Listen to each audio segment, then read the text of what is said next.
മുഖ്യ പ്രസംഗകനെ നമ്മൾ പരിചയപ്പെടുത്തുന്നു. ഡോക്ടർ മിൽട്ടൺ എറണാകുളം ഈ തലമുറയിൽ യങ്സ്റ്റേഴ്സിൻ്റെ ഇടയിൽ വളരെ ശക്തമായി ഉപയോഗിക്കുന്ന കർത്താവിൻ്റെ ദാസൻ. തുടർന്ന് നമ്മളോട് ദൈവത്തിൻ്റെ സംസാരിക്കും. കർത്താവിൻ്റെ ദാസനെ എല്ലാവിധമായ ആദരവോടുകൂടി വൈപ്പിയുടെയും സൺഡേ സ്കൂളിൻ്റെയും ഈ ആനുവൽ പ്രോഗ്രാമിൽ സംസാരിക്കുവാൻ ഞാൻ ക്ഷണിച്ചോളുന്നു.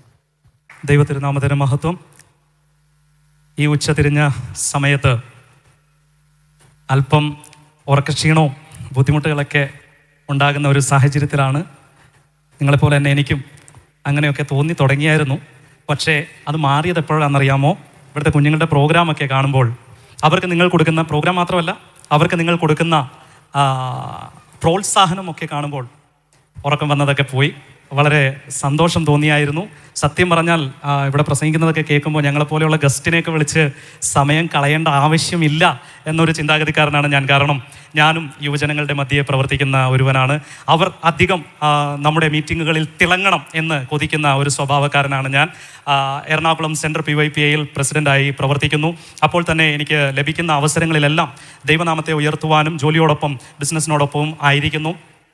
ഇന്ന് ഈ മീറ്റിംഗ് നടക്കുമ്പോൾ എത്ര പേർക്ക് സന്തോഷത്തോടു കൂടെ ദൈവസന്നിധിയിലായിരിക്കുവാൻ കഴിയും?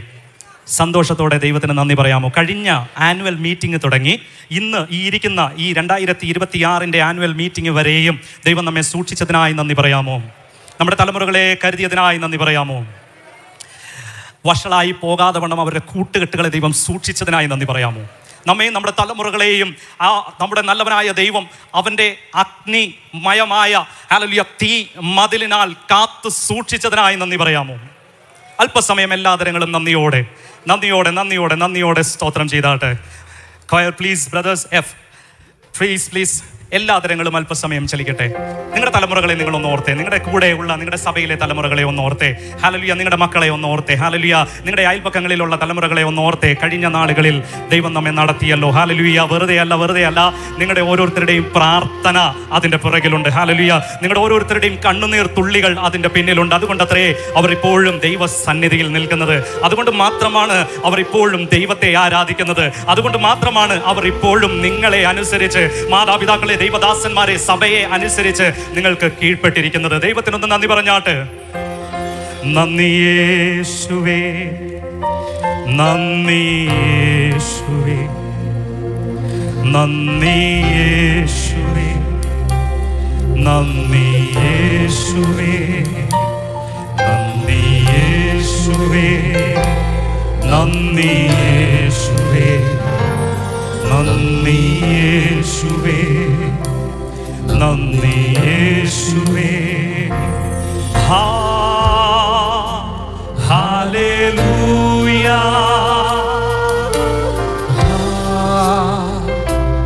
ഹല്ലേലൂയ,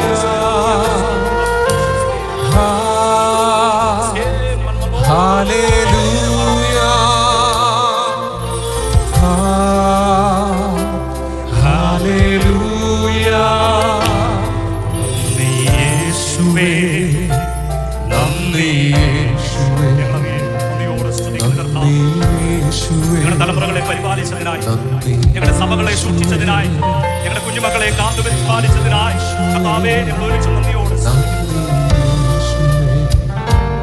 നന്ദി യേശുവേ, നന്ദി. എല്ലാവരും ചേർന്ന് hallelujah, hallelujah,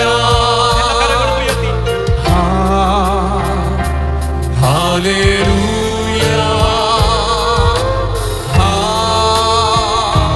hallelujah, hallelujah, hallelujah, hallelujah. ഞങ്ങൾ സ്നേഹിക്കുന്ന സ്വർഗ്ഗപിതാവേ, നല്ല സമയത്തിനായി നന്ദിയോടെ സ്തുതിക്കുന്ന കർത്താവേ, ഞങ്ങൾ ഒരുമിച്ച് തിരുമുഖത്തേക്ക് നോക്കുന്നു. ഞങ്ങൾ ഒരുമിച്ച് തിരുവചനവുമായി നിൽക്കുന്നു. കർത്താവ് ഞങ്ങളെ സഹായിക്കുമാറാകണമേ. അങ്ങ് ഞങ്ങളെ ബലപ്പെടുത്തുമാറാകണമേ. അങ്ങ് ഞങ്ങളെ പണിയുമാറാകണമേ. അങ്ങയുടെ ആത്മാവിനെ ഞങ്ങളിൽ ഇന്നും പകലിലും പുതുക്കുമാറാകണം. പ്രാർത്ഥന കേട്ടതിനായി സ്തോത്രം. യേശുവിൻ നിസ്തുല്യ നാമത്തിൽ തന്നെ സന്തോഷത്തോടെ കരങ്ങൾ ഉയർത്തി. Church of God Kerala state overseer ബഹുമാന്യനായ വൈരജി പാസ്റ്റർ, ഇന്ന് ഈ മീറ്റിങ്ങിന് അധ്യക്ഷത വഹിക്കുന്ന ബഹുമാന്യ ദേവദാസ്, YP സൺഡേ സ്കൂൾ പ്രവർത്തനങ്ങൾക്ക് നേതൃത്വം കൊടുക്കുന്ന അഭിഷിക്തന്മാരായ പ്രസിഡന്റ്, സെക്രട്ടറി, ബോർഡ് അംഗങ്ങൾ,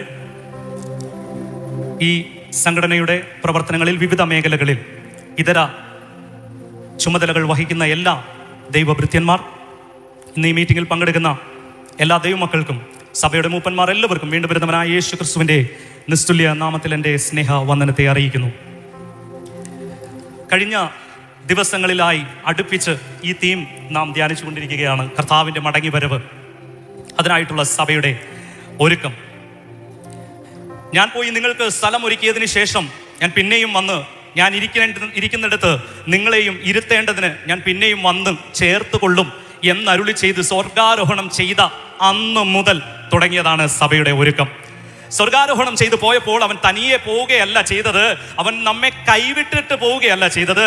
പ്രത്യുത നമുക്ക് കൂട്ടായി, നമുക്ക് കാര്യസ്ഥനായി അവൻ്റെ വിശുദ്ധയാത്മാവിനെ നമ്മുടെ മേൽ നൽകി തന്നിട്ടാണ് കടന്നുപോയിരിക്കുന്നത്. ഇന്ന് പകലിൽ അതുകൊണ്ട് തന്നെ പരിശുദ്ധാത്മാവാം ദൈവം നമ്മുടെ കൂടെയുള്ളപ്പോൾ ഓരോ നിമിഷവും നമ്മെ ഒരുക്കിക്കൊണ്ടിരിക്കുന്ന കൃപയ്ക്കായി ഞാൻ ദൈവത്തിന് സ്തോത്രം ചെയ്യുന്നു. ഇന്ന് പകലിൽ നിങ്ങളുടെ ശ്രദ്ധയെ വെളിപ്പാട് പുസ്തകം 3-ാം അധ്യായം അതിൻ്റെ 20-ാം വാക്യത്തിലേക്ക് നിങ്ങളുടെ ശ്രദ്ധയെ തിരിക്കുന്നു. വെളിപ്പാട് പുസ്തകം 3-ാം അധ്യായം അതിൻ്റെ 20-ാം വാക്യം ഇപ്രകാരം: ഞാൻ വാതിക്കൽ നിന്ന് മുട്ടുന്നു, ആരെങ്കിലും എൻ്റെ ശബ്ദം കേട്ട് വാതിൽ തുറന്നാൽ ഞാൻ അവൻ്റെ അടുക്കൽ ചെന്ന് അവനോടും അവൻ എന്നോടും കൂടെ അത്താഴം കഴിക്കും. അന്ന് തുടങ്ങി പരിശുദ്ധാത്മാവാം ദൈവം തൻ്റെ സഭയെ, തൻ്റെ ജനത്തെ പുതുക്കുവാൻ, തൻ്റെ ജനത്തെ ഒരുക്കുവാൻ തുടങ്ങിയിരിക്കുന്ന ഓരോ പ്രവർത്തനവും ഈ തിരുവചനത്തിൻ്റെ അവസാന പുസ്തകമായിരിക്കുന്ന വെളിപ്പാട് പുസ്തകത്തിലും നമുക്ക് കാണുവാൻ കഴിയും. എങ്ങനെയെന്നല്ലേ, ഇപ്പോഴും കർത്താവ് ഓരോരുത്തരോട് പറയുകയാ, നിന്റെ ഹൃദയത്തിൻ്റെ വാതിലൊന്ന് തുറക്കാമോ, നിന്റെ ഉള്ളം എനിക്ക് വേണ്ടി ഒന്ന് സ്പെൻഡ് ചെയ്യാമോ, ആ സ്പേസ് എനിക്ക് വേണ്ടി ഒന്ന് തരാമോ എന്ന് ദൈവം ഇപ്പോഴും നമ്മോട് ചോദിച്ചു കൊണ്ടിരിക്കുകയാണ്. എന്താ കാരണമെന്നറിയാമോ? ഈ വചനം എഴുതിയിരിക്കുന്നത് പുതിയതായി ദൈവത്തെ അറിഞ്ഞവരോടല്ല, ഇതുവരെയും കർത്താവിനെ കുറിച്ച് അറിയാത്തവരോടല്ല. ഈ തിരുവചനം രേഖപ്പെടുത്തിയിരിക്കുന്നത് ലവോദിക്ക സഭയ്ക്കുള്ള ദൂതന് എഴുതിയ വചനമാണ്. ലവോദിക്ക സഭയ്ക്കുള്ള ദൂതൻ ഈ വചനം എഴുതുമ്പോൾ ലവോദിക്ക സഭയ്ക്ക് പ്രാർത്ഥനയുണ്ടായിരുന്നു, ലവോദിക്ക സഭയ്ക്ക് ആരാധനയുണ്ടായിരുന്നു, ലവോദിക്ക സഭയ്ക്ക് പ്രവർത്തനങ്ങൾ ഉണ്ടായിരുന്നു, അവർക്ക് ധനമുണ്ടായിരുന്നു, അവർക്ക് ഒരുപാട് പദവികൾ ഉണ്ടായിരുന്നു. പക്ഷേ അവരുടെ അകത്ത് ആരില്ലായിരുന്നു? കർത്താവില്ലായിരുന്നു. ഹല്ലേലൂയ. കർത്താവ് ബഥാന്യ വിട്ട് പോകുമ്പോൾ അത്തിവൃക്ഷത്തെ കണ്ടു. അത്തിവൃക്ഷത്തെ കണ്ടപ്പോൾ, തനിക്ക് വിശന്നപ്പോൾ അത്തിവൃക്ഷത്തെ കണ്ടപ്പോൾ വല്ലതും കിട്ടുമോ എന്ന് കരുതി അത്തിവൃക്ഷത്തിന്റെ അരികിലേക്ക് കടന്നു ചെന്നപ്പോൾ ഇലയുള്ള ഒരു അത്തിവൃക്ഷമാണ് താൻ കണ്ടത്. വളരെ പ്രതീക്ഷയോടെയാ കടന്നുപോയത്. പക്ഷേ ഇലയല്ലാതെ മറ്റൊന്നും താൻ കണ്ടില്ല. ഇന്ന് പകലിൽ നമ്മുടെ ക്രിസ്തീയ ജീവിതം നോക്കുമ്പോൾ ലവോദിക്ക സഭയെ പോലെയാണോ? ലവോദിക്ക സഭയെ പോലെയാണോ? അതോ ക്രിസ്തേശുവിനെ പോലും തെറ്റിദ്ധരിപ്പിക്കുന്ന ആത്മീക നിലവാരമാണോ നമ്മുടേത്? കൺവെൻഷനുണ്ട്, പ്രാർത്ഥനയുണ്ട്, ഉപവാസമുണ്ട്, പ്രസംഗമുണ്ട്, അന്യഭാഷയിലുള്ള ആരാധനയുണ്ട്. പക്ഷേ ഇതിനകത്തൊന്നും നമ്മുടെ അകത്ത് കർത്താവ് ഇല്ലാതെയാണോ നാം ആയിരിക്കുന്നത്? ഇവിടെ കർത്താവ് വെയിറ്റ് ചെയ്യുക. ഞാൻ ഇന്ന് പകലിൽ നിങ്ങളോട് പങ്കുവെക്കുന്നത്, നാം ദൈവത്തിന്റെ മുൻപിൽ ദൃശ്യമാവുക, അഥവാ ബി വിസിബിൾ ടു ഗോഡ്. നാം ദൈവത്തിന്റെ മുൻപിൽ നമ്മെ തന്നെ ദൃശ്യമാക്കുക എന്ന സന്ദേശമാണ് ഞാൻ നിങ്ങളോട് പങ്കുവെക്കുന്നത്. ഇപ്രകാരം നമ്മെ തന്നെ ദൃശ്യമാക്കുവാൻ, നമ്മെ തന്നെ കാണുവാൻ കൊതിയോടെ കർത്താവ് നമ്മെ അപ്രോച്ച് ചെയ്യുന്ന 3 നിലവാരങ്ങൾ, 3 ശൈലികൾ നമുക്ക് കാണുവാൻ കഴിയും. കുറഞ്ഞത് 3 ശൈലികൾ കാണുവാൻ കഴിയും. അതിലൊരു ശൈലിയാണ് ഞാൻ വാതിൽക്കൽ നിന്ന് മുട്ടുന്നു. കർത്താവ് തന്നെ പറഞ്ഞ ഉപമയിൽ ഇപ്രകാരം പറയുന്നുണ്ട്: എനിക്കൊരു സ്നേഹിതനുണ്ടെന്നിരിക്കട്ടെ, നിങ്ങൾക്കൊരു സ്നേഹിതനുണ്ടെന്നിരിക്കട്ടെ. അവൻ വന്ന് അർദ്ധരാത്രിയിൽ അവന്റെ സ്നേഹിതന് വേണ്ടി ഭക്ഷണം ചോദിക്കുമ്പോൾ വാതിലടച്ച് കിടന്നാലും തന്റെ സ്നേഹിതന്റെ ആവശ്യമെന്ന് കണ്ടുകൊണ്ട് ലജ്ജിച്ചു പോകാതെ പിന്നെയും വാതിലിൽ മുട്ടിക്കൊണ്ടിരിക്കുന്നവനെ പോലെ എന്ന് പറയുമ്പോൾ ഓർക്കണം, ഇന്ന് പകലിൽ കർത്താവായ ദൈവം നമ്മുടെ മുൻപിലും ലജ്ജ തോന്നാതെ, നമ്മുടെ ഭാഷയിൽ പറഞ്ഞാൽ നാണം കെട്ടവനായി നിന്നിട്ടും, ഹല്ലേലൂയ, നാം തുറക്കാതിരുന്നിട്ടും, എത്രയൊക്കെ അവഗണിച്ചാലും ആട്ടിയോടിച്ചാലും പിന്നെയും ലജ്ജ കൂടാതെ നമ്മുടെ ഹൃദയങ്ങളിലേക്ക് പ്രവേശിക്കുവാൻ, കുഞ്ഞേ നീ ചെയ്യുന്നതെല്ലാം ശരിയാ, നീ ചെയ്യുന്നതൊക്കെ ഓക്കെയാ, അതെല്ലാം എനിക്ക് ഇഷ്ടമാ, പക്ഷെ ഞാനില്ലാതെയുള്ള നിന്റെ ഈ ചെയ്ത്തിന് വേണ്ട, എന്നെ ഒന്ന് നിന്റെ അകത്തേക്കൊന്ന് പ്രവേശിപ്പിക്കാമോ എന്ന് ലജ്ജ കൂടാതെ ചോദിക്കുന്ന, ഞാൻ അതിന് ഇപ്രകാരം ഒരു പോയിന്റ് പറയാം, ആ നാണം കെട്ടും നമ്മുടെ ഹൃദയത്തിലേക്ക് കയറുവാൻ കാത്തു നിൽക്കുന്ന ഒരു കർത്താവ്. നിങ്ങൾ ശ്രദ്ധിച്ച ആ സ്നേഹത്തിന്റെ ആഴം. നാം മറ്റുള്ളവരോടൊക്കെ ഒരു 10 രൂപ കടം ചോദിക്കണമെങ്കിൽ നമ്മുടെ ആവശ്യത്തിന് തന്നെ ചോദിക്കാൻ മടിയാ, മറ്റുള്ളവരുടെ ആവശ്യത്തിന് ചോദിക്കാനാണെങ്കിലോ? എന്തുമാത്രം ആഴമേറിയ സ്നേഹത്തോടെയാ കർത്താവ് നമ്മെ സ്നേഹിച്ചുകൊണ്ടിരിക്കുന്നത്. ഇപ്പോഴും നമ്മുടെ ജീവിതത്തിലെ നമ്മുടെ സംസാരങ്ങളാണോ, നമ്മുടെ ഇടപാടുകളാണോ, നമ്മുടെ കൊടുക്കൽ വാങ്ങലുകളാണോ, നമ്മുടെ പ്രവർത്തികളാണോ, നമ്മുടെ കപടതയാണോ, ഇന്ന് പകലിൽ നമുക്കത് മാറ്റിക്കളയാം. ഞാനും നിങ്ങളും തമ്മിൽ ഹല്ലേലൂയ ദൈവത്തോടുള്ള ബന്ധത്തിൽ ഒരു കതക് തുറക്കുന്ന അകലമേ ഉള്ളൂ. ഹല്ലേലൂയ.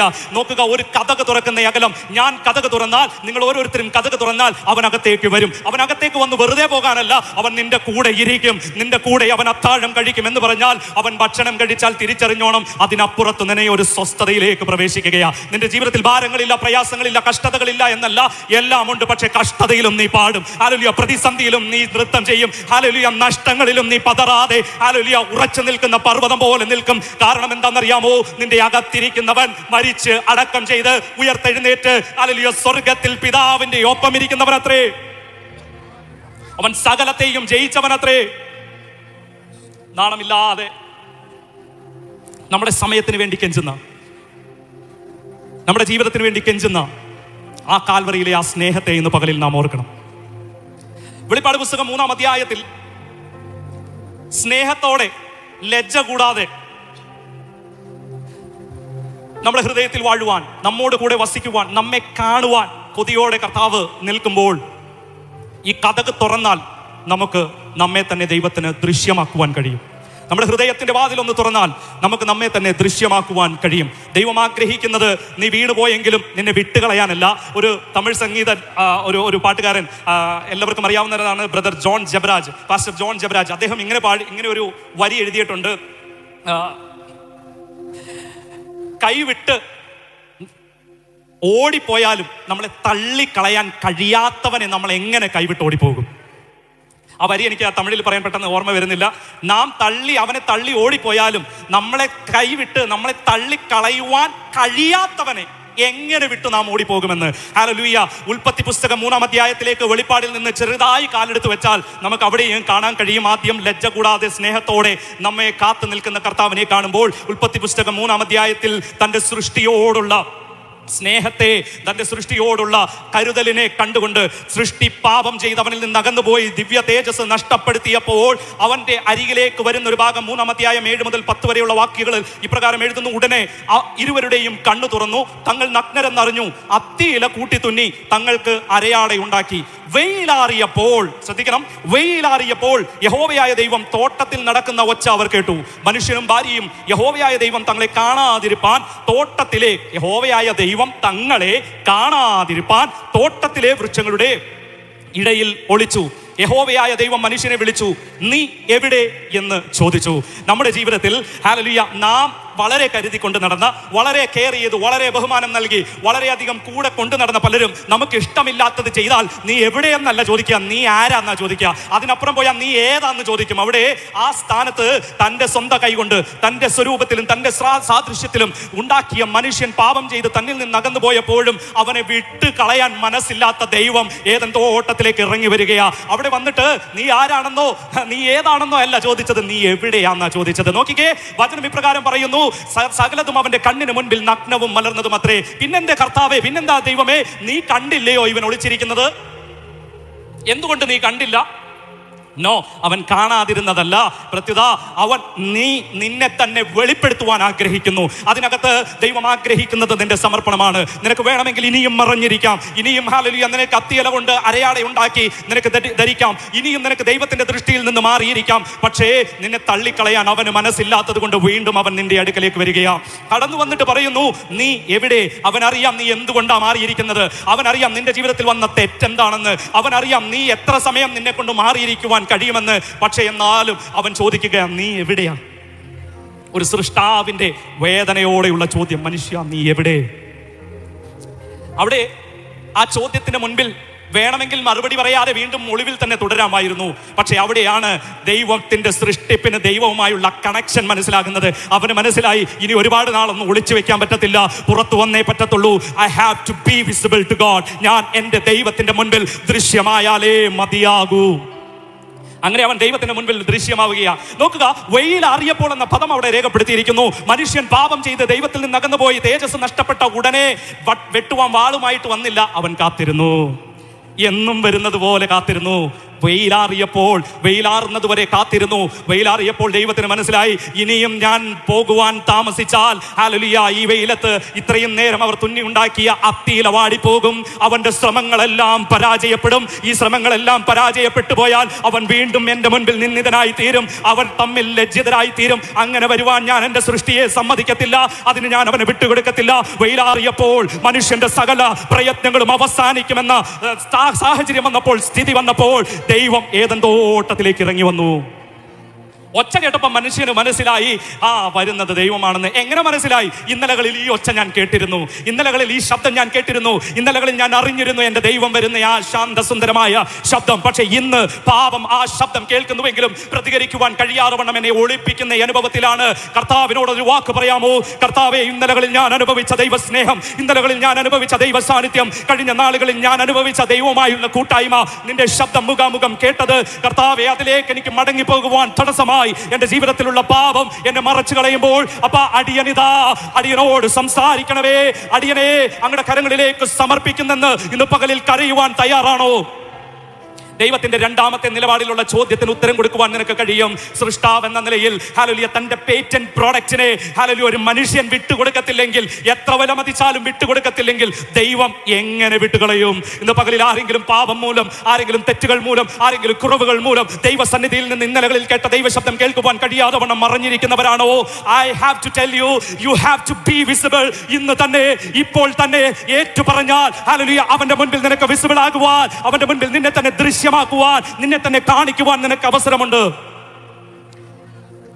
കർത്താവിന് വാതിൽ തല്ലി തകർത്തു വരുവാൻ, താമ്ര കതകുകളെ തകർക്കുവാൻ ശക്തിയുള്ളവൻ, അടച്ചിട്ട മുറിയിൽ കതക് തുറക്കാതെ ഇറങ്ങി വരുവാൻ കഴിവുള്ളവൻ, എന്തേ നിന്റെ അകത്ത് കയറുവാൻ ഇടിക്കാൻ നിൽക്കാത്തത്? നിന്റെ അകത്ത് കയറുവാൻ അവൻ ബലപ്രയോഗം നടത്താത്തത് എന്തേ? അവന്റെ സ്വരൂപത്തിൽ സൃഷ്ടിച്ച മനുഷ്യനെ ദൈവത്തിൽ നിന്ന് മാത്രം അല്പം മാത്രം താഴ്ത്തിയത്രേ അവനെ സൃഷ്ടിച്ചത്. നമ്മുടെ ഫ്രീ വില്ലിനെ, നിന്റെ ഇഷ്ടത്തെ, നിന്റെ ചോയ്സ് ദൈവം നിനക്ക് തിരഞ്ഞെടുക്കുവാനുള്ള പൂർണ്ണ സ്വാതന്ത്ര്യം തന്നിട്ടുണ്ട്. അതിനെ പൂർണ്ണ സമർപ്പണത്തോടെ മുന്നോട്ട് പോയാൽ മാത്രമേ അതിന് കഴിയുകയുള്ളൂ. അപ്രകാരം നാം തയ്യാറാകുന്നുവെങ്കിൽ, മറഞ്ഞിരിക്കുന്നിടത്ത് നിന്ന് പുറത്തു വരുമ്പോൾ നാം കാണുന്നൊരു വാക്കുണ്ട്, കർത്താവ് നീ ഇനിയും അത്തിയില കൊണ്ട് തന്നെ നാണം മറച്ച് അവിടെ തന്നെ ഇരുന്നോ എന്നല്ല പറഞ്ഞത്. 3-ാം അധ്യായത്തിന്റെ 21-ാം വാക്യത്തിൽ ഇപ്രകാരം പറയുന്നു, യഹോവയായ ദൈവം ആദാമിനും അവന്റെ ഭാര്യയ്ക്കും തോൽ കൊണ്ട് ഉടുപ്പുണ്ടാക്കി അവരെ ഉടുപ്പിച്ചു. മനുഷ്യന്റെ പ്രയത്നങ്ങൾ തീർന്നു പോകുമ്പോൾ, മനുഷ്യന്റെ പ്രയത്നങ്ങൾ വാടിപ്പോകുമ്പോൾ, നിന്റെ ഹല്ലേലൂയ പ്രയത്നങ്ങൾ, നീ ശ്രമിക്കുന്ന തടയണകൾ, നീ ശ്രമിക്കുന്ന ഹല്ലേലൂയ നിന്റെ നിന്ന് മറയ്ക്കുവാൻ ശ്രമിക്കുന്ന പലതും ഹല്ലേലൂയ നഷ്ടമായി പോകുമ്പോൾ, ജീർണിക്കാത്ത ഒരു ഉടുപ്പ് തയ്ച്ച് ഹല്ലേലൂയ നിനക്ക് വേണ്ടി കാൽവരി ക്രൂശിൽ ഒരുത്തൻ ഇനി തകർക്കപ്പെടാനുണ്ടെന്നുള്ളതിന്റെ ഹല്ലേലൂയ ഓർമ്മയെന്നോണം ഒരു കുഞ്ഞാടിനെ അറുത്തതിന്റെ തോലുകൊണ്ട് ഹല്ലേലൂയ അന്ന് അവരെ ഉടുപ്പിച്ചെങ്കിൽ, ഇന്ന് പകലിൽ പുതിയ നിയമസഭയായ നിങ്ങളോട് ഞാൻ ആത്മാവിൽ ഒരു ധൈര്യം കൈമാറട്ടെ. നീ തകർന്നു പോകുവാനല്ല, നിന്റെ ഉടുപ്പ് ജീർണമാകുവാനല്ല, നിന്റെ ഉടുപ്പ് മലിനമാകുവാനല്ല. ഹല്ലേലൂയ ജീർണതയില്ലാത്ത ചിലത് നിനക്ക് വേണ്ടി ദൈവം ഒരുക്കിയിരിക്കുന്നു. നിത്യരാജ്യത്തിലേക്ക് ഹല്ലേലൂയ നശിച്ചു പോകാത്തത്, വാടിപ്പോകാത്തത്, ഉണങ്ങിപ്പോകാത്തത്, കാറ്റടിക്കുമ്പോൾ കീറിപ്പോകാത്തത് ആയ ചില ഹല്ലേലൂയ നിലനിൽക്കുന്ന കിരീടങ്ങൾ, വസ്ത്രങ്ങൾ നിനക്ക് വേണ്ടി ദൈവം ഒരുക്കി വെച്ചിരിക്കുന്നു. വെളിപ്പാട് പുസ്തകം 3-ൽ സ്നേഹത്തോടെ ലജ്ജയില്ലാതെ വന്നപ്പോൾ, ഉൽപ്പത്തി പുസ്തകം 3-ൽ സൃഷ്ടാവിന്റെ കരുതലോടെ അവൻ വന്നു. എന്നാൽ മനുഷ്യൻ നിമിത്തം, മനുഷ്യന്റെ പാപം നിമിത്തം ഭൂമി ശപിക്കപ്പെടുകയാണ്. ഭൂമി ശപിക്കപ്പെട്ടപ്പോൾ കർത്താവ് ഇപ്രകാരം ദൈവം ഇപ്രകാരം ഒരു വാക്ക് പറയുന്നുണ്ട്, ഇത് നിമിത്തം നിനക്ക് മുള്ളും പറക്കാരയും ഉണ്ടാകും. സൃഷ്ടിപ്പിന്റെ 6 ദിനങ്ങളിലെ സൃഷ്ടിയെ നോക്കിയിട്ടും ദൈവം പറഞ്ഞു, നന്ന് എന്ന് ഞാൻ കണ്ടു. പക്ഷേ അന്നുള്ള എല്ലാ സൃഷ്ടിപ്പിലും നന്ന് എന്ന് കണ്ട ദൈവം മനുഷ്യന്റെ പാപം നിമിത്തം ശാപമായി ഒന്നിനെ സൃഷ്ടിച്ചു. മുൾച്ചെടിയെ ശാപമായി സൃഷ്ടിച്ചപ്പോൾ ആ മുൾച്ചെടി ഇനി ജീവിതത്തിൽ ഉയരില്ലെന്ന് വിചാരിച്ചു. പക്ഷെ നിങ്ങൾ ശ്രദ്ധിച്ചോണം, ഉൽപ്പത്തി പുസ്തകം 3-ാം അധ്യായത്തിൽ നിന്ന് പുറപ്പാട് പുസ്തകം 3-ാം അധ്യായത്തിലേക്ക് വരുമ്പോൾ ഇതേ മുൾപടർപ്പിനകത്ത് ദൈവത്തിന്റെ സാന്നിധ്യം ഇറങ്ങി നിൽക്കുന്നത് കാണുവാൻ കഴിയും. ഹല്ലേലൂയ. എന്താണെന്ന് അറിയാമോ? ഇപ്പോൾ നാം ഒരു ഇന്റർവ്യൂ നടത്തുകയാ. ദൈവം മെൽട്ടൻ ചോദിക്കുക, അല്ലയോ മുൾച്ചെടി, നിനക്ക് എന്താ സംഭവിച്ചത്? നിനക്ക് എന്ത് പറ്റി? നിന്റെ മേലെ എങ്ങനെ ദൈവം ഇറങ്ങി? നിന്നെ ദൈവം ശാപമായിട്ടല്ലേ സൃഷ്ടിച്ചത്? സൃഷ്ടിച്ചത്? നിന്റെ ജന്മം പോലും ശാപമല്ലായിരുന്നോ? പിന്നെ നിന്റെ മേലെ എങ്ങനെ ദൈവം ഇറങ്ങി? അപ്പോൾ മുൾച്ചെടി പറയും, അച്ചായ ഐ ഡോണ്ട് നോ, എനിക്കറിയത്തില്ല എന്താ സംഭവിച്ചതെന്ന്. ഹല്ലേലൂയ. മുൾച്ചെടി പറയും, എനിക്കറിയത്തില്ല എന്താ ഈ നടക്കുന്നതെന്ന്. ഹല്ലേലൂയ. വീണ്ടും മൈക്ക് കൈമാറി ദൈവത്തോട് ചോദിക്കും, ഹല്ലേലൂയ, അപ്പച്ചാ എന്താ സംഭവിച്ചത്? ഹല്ലേലൂയ. ആദിയിൽ ഹല്ലേലൂയ ഏദനിൽ കണ്ട പാപത്തോടുള്ള ബന്ധത്തിൽ പിന്നീട് ആ മനുഷ്യനെ ശപിച്ച് ശാപമായി മുൾച്ചെടി സൃഷ്ടിച്ചപ്പോൾ ആ മുൾച്ചെടിയെ തന്നെ എന്തുകൊണ്ട് നീ ഇറങ്ങി? 24 നൂറ്റാണ്ടുകൾക്കിപ്പുറം ഏദൻ തോട്ടത്തിൽ പാപം ചെയ്ത് ശാപമായി ജനിക്കപ്പെട്ട മുൾച്ചെടി 24 നൂറ്റാണ്ടുകൾക്ക് 2400 വർഷങ്ങൾക്കിപ്പുറം പുറപ്പാട് പുസ്തകം 3-ാം അധ്യായത്തിൽ ദൈവ സാന്നിധ്യം വഹിക്കുന്നവനാ. ഹല്ലേലൂയ. വെറുതെ വഹിക്കുന്നവനല്ല, അത്ഭുതകരമായ കാഴ്ചയായി വഹിക്കുന്നവൻ. അപ്പോൾ മൈക്ക് ദൈവത്തിന് കൈമാറി, അല്ലയോ ദൈവമേ, വാട്ട് ഹാപ്പൻ? എന്താണ് യഥാർത്ഥത്തിൽ സംഭവിച്ചത്? ഞങ്ങൾക്ക് മനസ്സിലാകുന്നില്ല. നീ തന്നെയല്ലയോ ഇവനെ ശാപമായി സൃഷ്ടിച്ചത്? നീ തന്നെയല്ലയോ ഹല്ലേലൂയ ഇവനെ പാപത്തിന്റെ പരിണിത ഫലമായി ഭൂമിയിലേക്ക് അയച്ചത്? പിന്നെ എന്ത് തോന്നി നിനക്ക്? ഹല്ലേലൂയ. ആ പുറപ്പാട് പുസ്തകത്തിൽ ഇപ്രകാരം 3-ാം അധ്യായത്തിൽ രേഖപ്പെടുത്തിയിരിക്കുന്നു, തന്റെ അമ്മായിയപ്പനുള്ള ആടിനെ മരുഭൂമിയുടെ അപ്പുറത്തേക്ക് ഹല്ലേലൂയ ദൈവത്തിന്റെ പർവ്വതമായ ഹോരേബോളം മോശ എത്തിയപ്പോൾ. ആ വാക്ക് സഹോദരൻ വായിച്ചിട്ടുണ്ടോ? മകനെ, നീ അത് വായിച്ചിട്ടുണ്ടോ? ഞാൻ പറഞ്ഞു, ദൈവമേ, വായിച്ചിട്ടുണ്ട്. അപ്പൊ ദൈവം പറയും, എന്താ കാര്യം എന്നറിയാമോ? ഞാൻ ശപിച്ചതാ, ഞാൻ ശാപമായി സൃഷ്ടിച്ചതാ, ശരിയാ. പക്ഷെ ഇപ്പൊ അവൻ നിൽക്കുന്നത് എന്റെ സാന്നിധ്യം ഇറങ്ങുന്ന ഹോരേബിലാ. ഇപ്പൊ അവൻ നിൽക്കുന്നത് എന്റെ സാന്നിധ്യം ഇറങ്ങുന്ന പർവ്വതത്തിലാ. എന്റെ സാന്നിധ്യം ഇറങ്ങുന്ന പർവ്വതത്തിൽ ആര് നിന്നാലും ഹല്ലേലൂയ വചനം പറയുന്നു, എന്നിൽ വിശ്വസിക്കുന്ന ഏവനും എന്ന് പറഞ്ഞാൽ എന്റെ ഭാഷയിൽ കുറച്ചുകൂടെ കടത്തി പറഞ്ഞാൽ ഏതവനെയും വിടുവിക്കപ്പെടും. നീ ആരും ആയിക്കൊള്ളട്ടെ, നീ ഏതോ ആയിക്കൊള്ളട്ടെ, നീ എങ്ങനെയോ ആയിക്കൊള്ളട്ടെ, അവന്റെ നാമത്തിൽ വിശ്വസിക്കാമോ? അവന്റെ സാന്നിധ്യത്തിനകത്തേക്ക് കടന്നു വരാമോ? ഞാൻ എന്റെ സാന്നിധ്യം ഇറക്കുമ്പോൾ ഹല്ലേലൂയ, ഞാൻ ഇറങ്ങി വരുമ്പോൾ അവിടെ ഒരുവൻ നിന്ന് അവനെ കാണാതെ പോകാൻ എനിക്ക് പറ്റത്തില്ല. ഹല്ലേലൂയ. മനുഷ്യനോട് പറഞ്ഞു, ഹല്ലേലൂയ, നീ എവിടെ? അവൻ സ്വയമേ പുറത്തു വരേണ്ടി വന്നു. ഹല്ലേലൂയ. ഹല്ലേലൂയ. നാം കാണുമ്പോൾ നമ്മുടെ ഹൃദയത്തോടും ഇപ്പോഴും പറയുന്നു, നീ എവിടെ? നിന്റെ കഥ ഒന്ന് തുറക്ക, നിന്റെ ഹൃദയത്തിലേക്ക് ഞാനൊന്ന് കയറട്ടെ എന്ന് കാണുന്നു. പക്ഷേ ഇവിടെ ആരും പറയാതെ, ആരുടെയും പ്രൊമോഷൻ ഇല്ലാതെ ശാപമായിരുന്നു എന്ന് കരുതിയിരുന്ന മുൾച്ചെടി എങ്ങനെയോ ആരോ പറഞ്ഞു കേട്ട സുവിശേഷ വാക്കുകൾ, ആരോ പ്രസംഗിച്ച് കേട്ട ശബ്ദമാധുരം, ഹല്ലേലൂയ, ആരോ പാടിക്കേട്ട ദൈവ ശബ്ദം, ഹല്ലേലൂയ, നിന്റെ ഹൃദയത്തെ എങ്ങനെയോ ഈ ദൈവ സാന്നിധ്യത്തിലേക്ക് അടുപ്പിച്ചപ്പോൾ അവന്റെ സാന്നിധ്യം ശാപങ്ങളെ പൊളിച്ച് അനുഗ്രഹമാക്കി തീർത്തു. നോക്കുക, ദൈവം തന്നെ ശപിച്ചതിനെ നോക്കണം. ദൈവം, നമ്മൾ പറയത്തില്ല കടിച്ച പാമ്പിനെ, ഇങ്ങനെ പറയാമെന്ന് എനിക്ക് അറിയത്തില്ല, കടിച്ച പാമ്പിനെ കൊണ്ട് വിഷമിറക്കുക എന്നൊക്കെ പറയുന്ന പോലത്തെ നമുക്ക് മനസ്സിലാകുന്ന ഭാഷാ ശൈലിയിൽ ഞാൻ പറയാം, ദൈവം ശപിച്ചതിന്മേൽ ദൈവം തന്നെ ഇറങ്ങി നിൽക്കുക മാത്രമല്ല ചെയ്തത്, ആ ഇറങ്ങി നിന്നിട്ട് ദൈവത്തിന്റെ തന്നെ അടുത്ത പദ്ധതി കൈമാറാൻ ഹല്ലേലൂയ അവനെ ഉപയോഗിക്കുകയാ ചെയ്തത്. അതാ മോശ നടന്നു വരികയാ. മോശ നടന്നു വരുമ്പോൾ ഇതുവരെ മോശ വന്നിട്ടുണ്ട്, ഹല്ലേലൂയ, പല വൃക്ഷങ്ങൾ കത്തുന്നത് കണ്ടിട്ടുണ്ട്, പല മുൾച്ചെടികളും കത്തുന്നത് കണ്ടിട്ടുണ്ട്. പക്ഷേ ഇങ്ങനെ ഒരെണ്ണം ആദ്യമായിട്ടാ. ഹല്ലേലൂയ. ദൈവ സാന്നിധ്യം നിന്നിൽ ഇറങ്ങിയാൽ ഇന്നലെ വരെയും ലോകം കണ്ടതുപോലെയല്ല, ഇന്നലെ വരെ നിന്റെ ബന്ധുക്കൾ കണ്ടതുപോലെയല്ല, ഇന്നലെ വരെ നിന്റെ കൂട്ടുകാർ, സഹപാഠികൾ, അധ്യാപകർ കണ്ടതുപോലെയല്ല. ദൈവത്തിന്റെ സാന്നിധ്യം ഇറങ്ങിയാൽ ഇതുവരെ കണ്ടിട്ടില്ലാത്ത ഒരു വലിയ അത്ഭുതമാക്കി, ഇതുവരെ കണ്ടിട്ടില്ലാത്ത ഒരു വലിയ അനുഗ്രഹമാക്കി, ഇതുവരെ കണ്ടിട്ടില്ലാത്ത ഹല്ലേലൂയ ദൈവിക പദ്ധതിയുടെ ഹല്ലേലൂയ ഭാഗമാക്കി നിന്നെ എഴുതി ചേർക്കുന്ന ദൈവം. ഞാനിപ്രകാരം പറയും, അതിനെ എഴുതി തള്ളിയവൻ എഴുതി ചേർക്കുന്ന നിമിഷങ്ങൾ ജീവിതത്തിൽ വരും. ദൈവ സാന്നിധ്യത്തിലേക്ക് നീ കയറുവാൻ തയ്യാറാകുന്നുവെങ്കിൽ. അപ്പോൾ വെളിപ്പാട് 3-ാം അധ്യായത്തിൽ നിന്ന് 33-ലേക്ക് വന്നു, 33-ാം അധ്യായത്തിൽ നിന്ന് പുറപ്പാട് 3-ലേക്ക് വന്നു, പുറപ്പാട് 3-ാം അധ്യായത്തിൽ നിന്ന് 1 ശമൂവേൽ 3-ാം അധ്യായത്തിലേക്ക് വീണ്ടും വരുമ്പോൾ നമുക്ക് നല്ലൊരു പൈതലിനെ കാണുവാൻ കഴിയും. ശമൂവേൽ ബാലനെ. നമ്മൾ പറയും, പ്രാർത്ഥിക്കുന്ന അമ്മയ്ക്ക് പ്രവചിക്കുന്ന മകൻ. എപ്രകാരം? പ്രാർത്ഥിക്കുന്ന അമ്മയ്ക്ക് പ്രവചിക്കുന്ന മകൻ. നോ നോ നോ നോ, ഞാൻ ഒരിക്കലും അങ്ങനെ പറയത്തില്ല. കാരണം എന്താണെന്നറിയാമോ? പ്രാർത്ഥിക്കുന്ന അമ്മയ്ക്ക് അമ്മ പ്രാർത്ഥിച്ചത് ഒരു മകന് വേണ്ടിയാ. മകനെ ദൈവം കൊടുത്തു, മകനെ ദൈവത്തിന് വേണ്ടി അമ്മ നേരുകയും ചെയ്തു. പക്ഷേ ശമൂവേൽ എല്ലാവർക്കും അറിയാവുന്ന വിഷയമായതുകൊണ്ട് ഞാൻ വാക്യങ്ങൾ വായിച്ച സമയത്തെ കളയുവാൻ ആഗ്രഹിക്കുന്നില്ല. എല്ലാവർക്കും സുപരിചിതമായ ഭാഗമായതുകൊണ്ട് ഞാൻ കമ്പിവാചകം പോലെ പറഞ്ഞു പോകാം. ശമൂവേൽ ബാലനൊരു പ്രത്യേകതയുണ്ടായിരുന്നു. അവൻ വളർന്നത് ദൈവ സന്നിധിയിലായിരുന്നു. ഹല്ലേലൂയ. അവന് മറ്റൊരു പ്രത്യേകതയുണ്ടായിരുന്നു. അവൻ ദൈവത്തിന്റെ മന്ദിരത്തിലെ വിളക്ക് കെടുന്നതിന് മുൻപ് പോയി കിടക്കുമായിരുന്നു. എന്ന് പറഞ്ഞാൽ ദൈവത്തിന്റെ മന്ദിരത്തിൽ അന്ധകാരം അവൻ കണ്ടിട്ടില്ല. ഹല്ലേലൂയ. ദൈവത്തിന്റെ മന്ദിരത്തിൽ അന്ധകാരം അവൻ കണ്ടിട്ടില്ല. ഞാൻ പറയട്ടെ ദൈവവേദലേ, പഴയ നിയമ കാലഘട്ടത്തിലെ ദൈവത്തിന്റെ മന്ദിരം അക്ഷരാർത്ഥത്തിൽ ഹല്ലേലൂയ ഹല്ലേലൂയ കൂടാരമായിരിക്കുമ്പോൾ പുതിയ നിയമസഭയായ നാം ഓരോരുത്തരും അവന്റെ വിശുദ്ധ മന്ദിരമാണെന്ന് ഉറപ്പുണ്ടെങ്കിൽ നിന്റെ അകത്ത് ഇരുട്ട് മാറിപ്പോകുന്ന നിമിഷം, ഹല്ലേലൂയ, നീ വെളിച്ചത്തിന് അവസരം കൊടുക്കുന്ന നിമിഷം, ഹല്ലേലൂയ, ദാൻ മുതൽ ബേർശേബ വരെ, ഹല്ലേലൂയ, ശമൂവേൽ യഹോവയുടെ വിശ്വസ്ത പ്രവാചകൻ എന്ന് പറഞ്ഞു പഠിപ്പിച്ചെന്നല്ല, ഹല്ലേലൂയ, എഴുതി കൊടുത്തെന്നല്ല, ആരെങ്കിലും അപ്പോയിന്റ് ചെയ്തെന്നല്ല, അവർ സ്വയമേ ഗ്രഹിച്ചു. ഇന്ന് പകലിൽ ദൈവ സാന്നിധ്യത്തിനകത്ത് ഹല്ലേലൂയ നിൽക്കുവാൻ രസിക്കുവാൻ കൊതിയുള്ളവനോട് ഞാൻ പറയാം, നിന്നെ ആരും എഴുതി പ്രസിദ്ധനാക്കണ്ട. ഹല്ലേലൂയ നിന്നെ ആരും ഹല്ലേലൂയ വിളിച്ച് പ്രസിദ്ധനാക്കണ്ട. നിന്നെ ആരും പഠിപ്പിച്ച് പ്രസിദ്ധനാക്കണ്ട. നിന്നെ പ്രസിദ്ധമാക്കുവാൻ നിന്നെ എപ്രകാരം അറിയപ്പെടണമെന്ന് അമ്മയുടെ ഉദരത്തിൽ ഉരുവാകുന്നതിന് മുൻപേ പിണ്ടാകാരമായിരിക്കുമ്പോഴേ അനാദി മുതലേ നിന്നെ കണ്ടവൻ അറിയാം നിന്നെ എങ്ങനെ പണിതെടുക്കണമെന്ന്. അവനറിയാം നിന്നെ എങ്ങനെ പുറത്തു കൊണ്ടുവരണമെന്ന്. അവനറിയാം നിന്നെ എവിടെ നിർത്തണമെന്ന്. ശമൂവേൽ ബാലന് പറയാൻ ഒരുപാട് ന്യായങ്ങളുണ്ടായിരുന്നു. അല്ലയോ പുരോഹിതനായ ഏലി, നിന്റെ മക്കൾ തലതിരിഞ്ഞവരല്ലേ? ദൈവമക്കളെ, ഞാനൊരു കാര്യം പറയാം. നിങ്ങൾ യൗവനക്കാരോട് ഞാൻ പ്രത്യേകിച്ച് പറയുകയാണ്, നിങ്ങളുടെ പാസ്റ്റർ മക്കൾ ഒരുപക്ഷെ തലതിരിഞ്ഞവരായിരിക്കാം, നിങ്ങളുടെ സെക്രട്ടറി ചായന്റെ മക്കൾ ഒരുപക്ഷെ തലതിരിഞ്ഞവരായിരിക്കാം, നിങ്ങളുടെ സഭയിലെ ആരെങ്കിലും മുതിർന്നവർ മൂപ്പന്മാരുടെ മക്കളൊക്കെ തലതിരിഞ്ഞവരായിരിക്കാം. പക്ഷേ that doesn't mean that they don't have right to advise you. അതിന്റെ അർത്ഥം അവർക്ക് നിന്നെ ഉപദേശിക്കാൻ പാടില്ല എന്നല്ല.